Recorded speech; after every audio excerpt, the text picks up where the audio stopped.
Um, Good morning, everyone, and thank you for having me.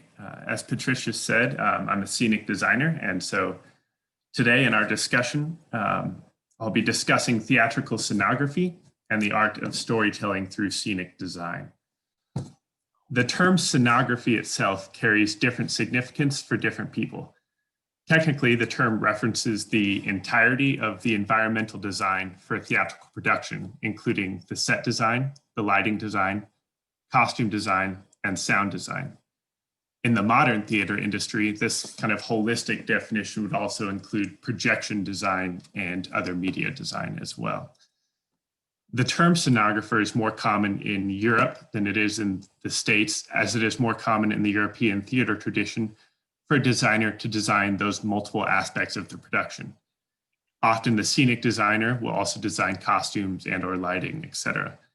Because of this, the individual is referred to as a, quote, scenographer. One of the more famous examples of this is the acclaimed designer Maria Bjornsson, whose famous designs were the costumes and scenery for Phantom of the Opera. For the first 20 years of the production, any production you saw of Phantom of the Opera around the world, whether it was a tour, whatever, had to utilize Maria Bjornsson's design. For the purpose of our discussion, I will focus on set design specifically and use the terms scenography, scenic design, and set design interchangeably. So what is scenic design? What does scenic design do for a play? What is added to the story other than the aesthetically pleasing background? A quality scenic design provides information to the audience about the given circumstances of the story they are watching. The set can suggest such things as location, time period, elements of character, and even thematic and tonal expressions. It is the role of the scenic designer to create the physical world on stage within which the story takes place. Part of this charge is to help convey all of the given circumstances information to the audience, whether that be consciously or subconsciously. Let me use an exercise I often give my students to help illustrate this. As I stand at the drawing board, I ask the class to tell me how to draw a house. Inevitably, the outcome is something like this. The students think they have given me a great deal of detail about how to draw the roof, how to include windows, doors, etc. However, I follow this up by asking them if there's anything that this drawing tells me about where the house is, what time period it represents, or who lives there. First, let us explore the detail of location. Location can be inferred through multiple design choices, perhaps the easiest of which is architectural style. Another route is to mimic certain building materials. When making any of these choices, a scenographer must toe the line between making the choices recognizable to the average audience member, while avoiding stereotypes or tropes that work against any attempt at realism. So let's take a look at each of these photos more closely. In this first image, we see a home likely from Ireland or perhaps the Scottish Highlands. The stone construction with the lime wash is probably the best clue for this. Combine those elements with the thatched roof and the red door, and the home's location is fairly instantly recognizable. In this next image, we see a home that I would associate with the New England area in the United States. The simple square foundation, the dual pitched roof are both initial clues. The white clapboard siding and the dark shutters are also very traditionally New England.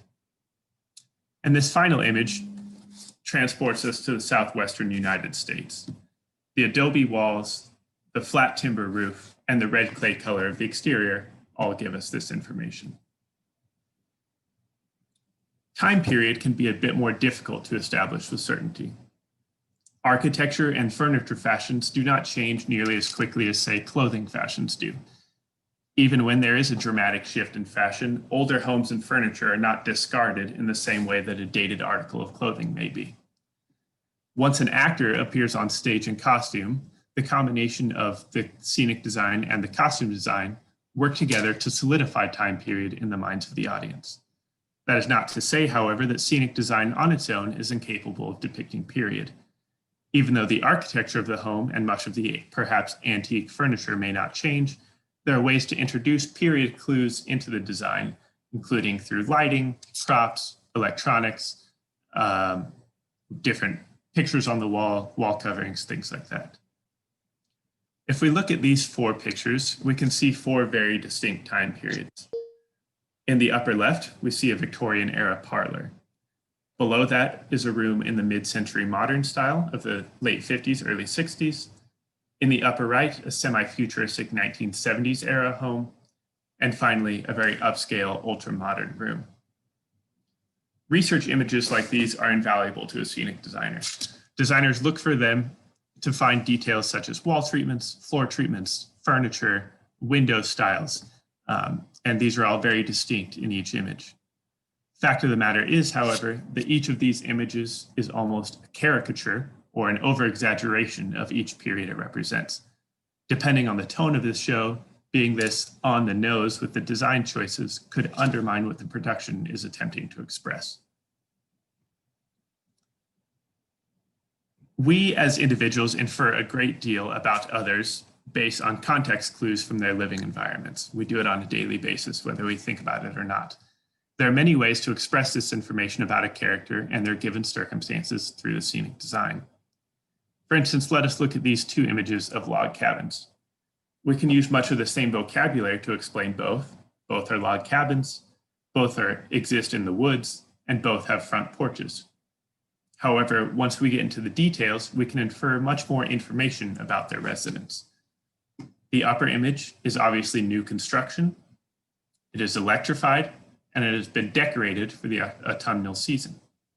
Given these details, I can infer that the setting is contemporary, that the owners likely have some degree of wealth, and that the choice of log construction was done aesthetically as opposed to out of necessity.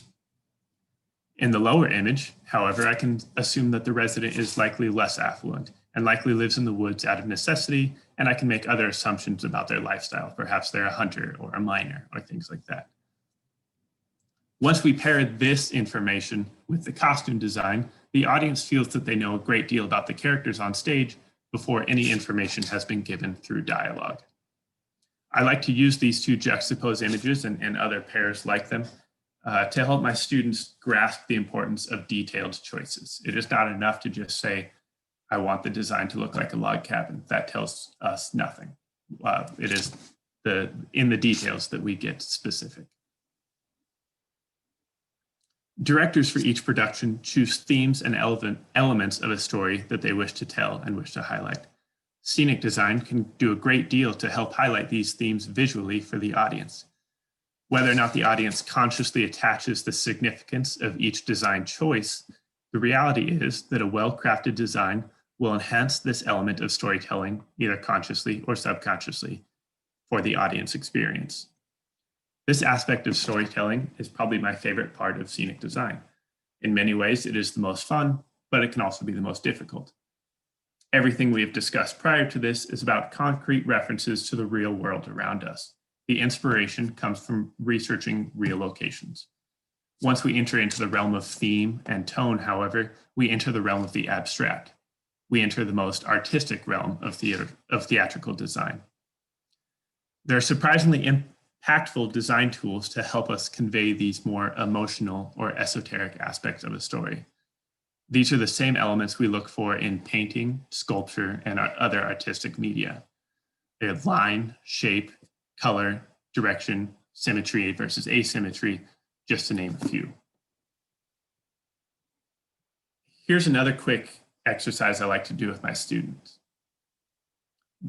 Here we have 2 mirror images of the same production. It is the exact same photo that has just been flipped from left to right.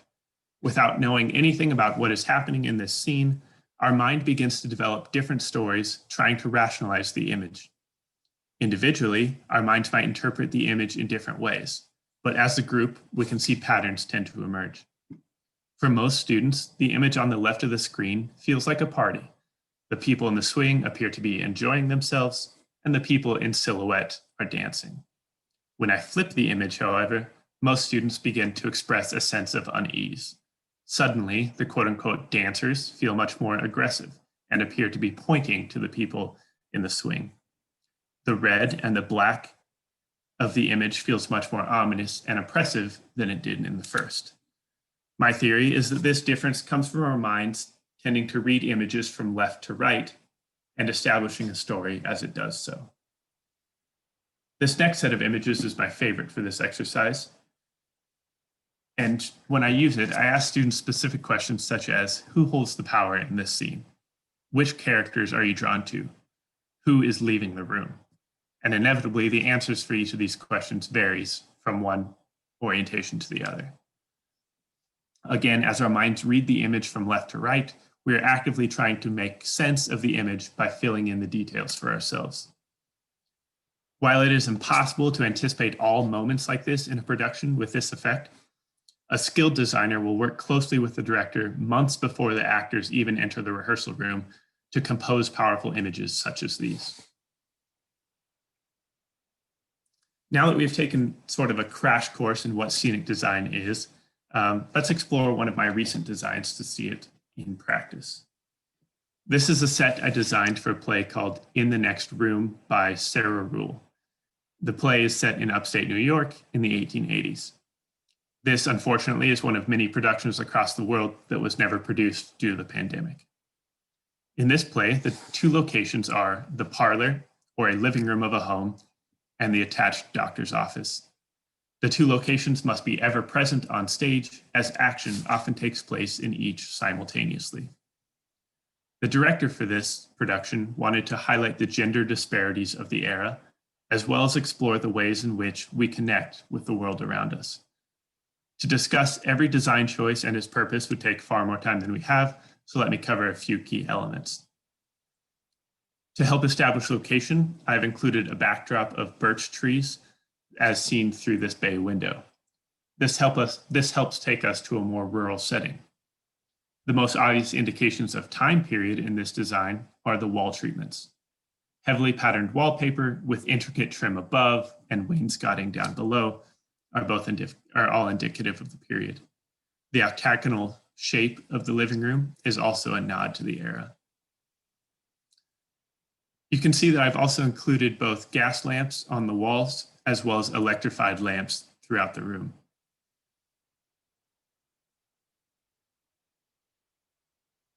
The 1880s were the dawn of electrification, and that notion is central to this story of this play. So it is key to include both those elements. There are several choices I've made to help establish the director's concept for this production. First is the very different treatment of the two spaces. The space on the left is much warmer, much more delicate, and more ornately adorned. The doctor's office, on the other hand, has a much heavier presence, is far more rigid, and lacks the warmth of the other space. These choices are meant to highlight the differences between the two primary characters, Mrs. Givings and her husband, Dr. Givings. Another design choice I have made is the cage-like structure we see above the living room. The architectural inspiration for this comes from the very ornate greenhouses that were popular in the Victorian era.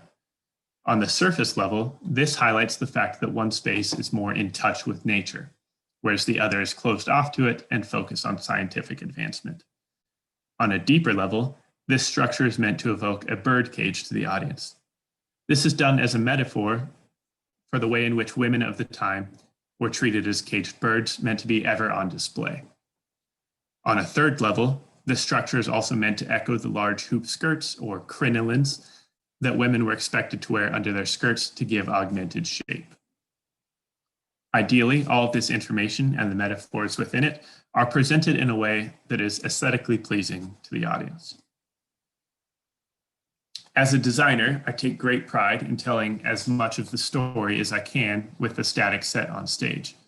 The truth of the matter is, however, that the joy of theater comes from the collaboration between all the disciplines, where each providing a bit of our own art to a much larger project. When the collaboration is successful and works well, the final product is truly greater than the sum of its parts. Thank you very much for having me and for your time. It has been a pleasure joining you this morning. If you would like to see any more of my early career work, please visit my website, ledbetterwg.com, and I can now stand for any questions. Thank you.